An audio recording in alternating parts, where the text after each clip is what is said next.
Salut à tous, aujourd'hui nous allons voir comment faire un démarrage direct à deux sens de marche en utilisant un logiciel 100% gratuit qui ne va pas vous casser la tête. Donc tous ceux qui ont des difficultés à avoir la licence des logiciels comme Schemaplic, WinRelay et autres Q Electro Pro, voici un logiciel 100% gratuit pour faire un apprentissage d'électrotechnique, pour faire les schémas de commande et les schémas de puissance. Donc ici, nous allons faire le schéma de commande et de puissance du démarrage direct d'un moteur asynchrone triphasé.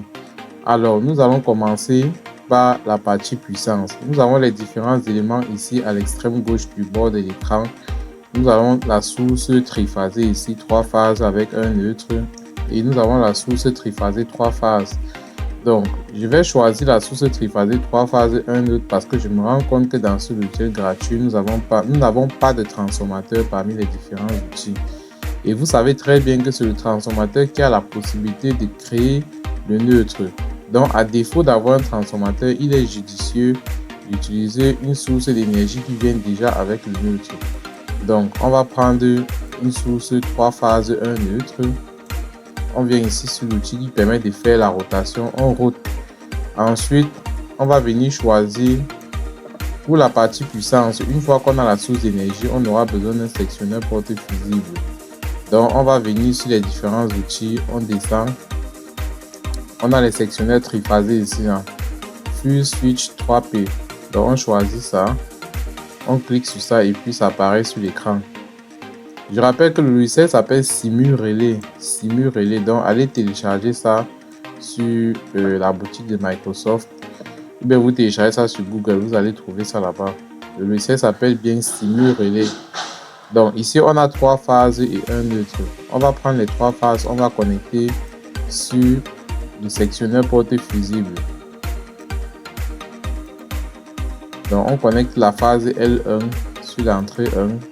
La phase L2 sur l'entrée 3, la phase L3 sur l'entrée 5 du sectionneur porte fusible. Ensuite, après le sectionneur porte fusible, on aura besoin d'un contacteur. Donc, on va venir ici chercher les contacteurs triphasés. On prend par exemple celui-ci. Ça, c'est plutôt un disjoncteur. On va chercher un contacteur. Et il faut retenir tous les différents symboles des appareillages électriques. C'est très important. Les contacteurs, les disjoncteurs, tout ça, vous devez avoir leur symbole en tête. Donc ici, on va venir choisir un contacteur. On essaye de monter. Voici un contacteur triphasé. On prend ce contacteur et puis on le pose là. Ensuite, après le contacteur, on aura besoin d'un relais thermique. Et je rappelle que tous ceux qui ont l'habitude d'utiliser le relais thermique sont ceux qui n'ont pas utilisé un disjoncteur magnétothermique. Je vais vous montrer un disjoncteur magnétothermique, vous allez voir. Voici par exemple un disjoncteur magnétothermique. Ce disjoncteur a la capacité de protéger à la fois un système contre les courts-circuits et les surcharges.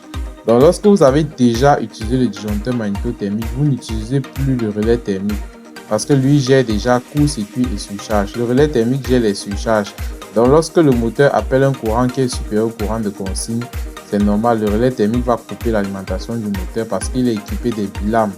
Et que lorsque ces bilames-là surchauffent, elles se dilatent et puis l'alimentation du moteur est rompue. Donc ici, on ne va pas utiliser ce disjoncteur magnétothermique puisqu'on veut utiliser un sectionneur porte fusible et un relais thermique. Donc on va effacer ça. Ensuite, après le relais thermique, on aura notre moteur asynchrone triphasé. On vient ici, on choisit le moteur et puis on vient le poser là. Maintenant, pour les relier, on clique simplement sur un bornier et on clique sur le second et puis ça relie seul.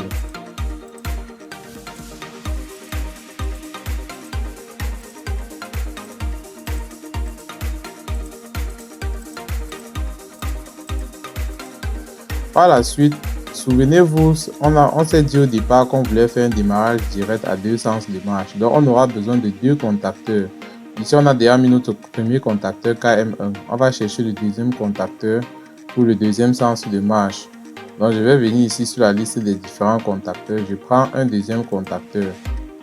Vous voyez que le logiciel a renommé le deuxième contacteur seul, puisqu'il sait déjà qu'il y a un contacteur KM1 sur l'écran.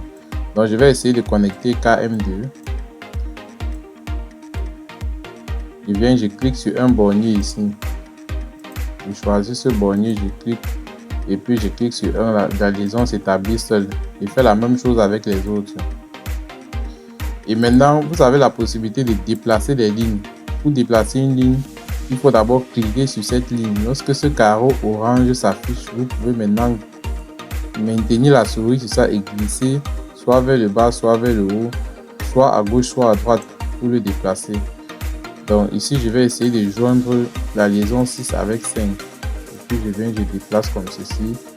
Maintenant, comme c'est un démarrage direct à deux sens de marche, vous allez remarquer que ici là j'ai pris la borne 1 du contacteur, j'ai mis sur la borne 1 du deuxième contacteur, la borne 3 du premier, j'ai mis sur la borne 3 du deuxième et 5 j'ai mis sur 5. Maintenant, pour que le deuxième sens soit effectué, il faut que j'inverse les sens de 1 et de 5 ici en bas. Donc ce que je vais faire, c'est que je vais prendre la borne 2, je vais relier avec 6. Ensuite, je vais prendre la borne 4. La deuxième phase ne change pas. La deuxième phase reste identique. Donc, je relie 4 avec 4. Ensuite, je relie 6 avec 2.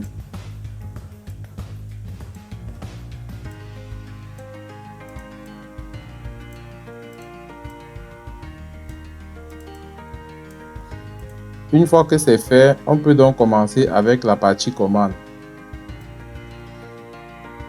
Donc, ce qu'on doit faire, c'est qu'on doit aussi chercher un sectionneur porte fusible monophasé pour l'alimentation de la partie commande.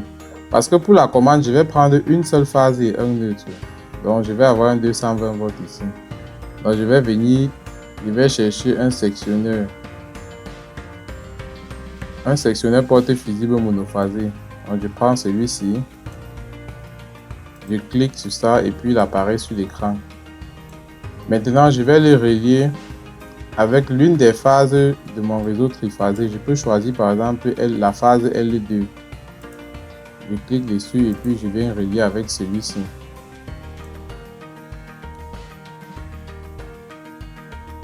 Après le sectionneur porte fusible, j'aurai besoin du contact auxiliaire du relais thermique. Parce que j'ai un relais thermique ici, mais il faut un contact auxiliaire qui va permettre de le commander. Donc il faut que je cherche son contact auxiliaire ici. Et ce contact auxiliaire, on va lui donner l'adresse F2. Là, chaque fois qu'on va cliquer sur ce relais thermique pendant la simulation, ça sera une façon de considérer que le moteur est en surcharge. Donc en cliquant dessus, on doit absolument vérifier si le contact là s'ouvre sur la partie commande. Donc on vient ici, on fouille le contact auxiliaire du relais thermique. On a notre contact normalement fermé ici. On prend ce contact et puis on le pose là. Maintenant, on va changer l'adresse. L'adresse du contact, on vient sur Value. On varie ici jusqu'à ce qu'on tombe sur les F. Parce que les fusibles sont adressés avec les F. Les relais thermiques, autant pour moi, sont adressés avec les F. Voilà. Là, on a notre F. Mais ici, on a mis F1. Donc, on va venir sur le numéro. On va se rassurer qu'on a F2. Donc on va évoluer ici et puis on a notre contact auxiliaire de notre relais thermique ici nommé F2. On va donc faire la liaison avec le sectionneur porte fusible monophasé. Ensuite, après ça, on doit avoir un contact. On doit prévoir un bouton poussoir normalement fermé pour l'arrêt du moteur. Donc pour ce bouton poussoir normalement fermé, on va venir ici. Voici les différents boutons poussoirs ici. Celui-ci est normalement ouvert et celui-ci est normalement fermé. On clique sur celui qui est normalement fermé. Et puis on vient l'aligner là. On fait la liaison. Ensuite,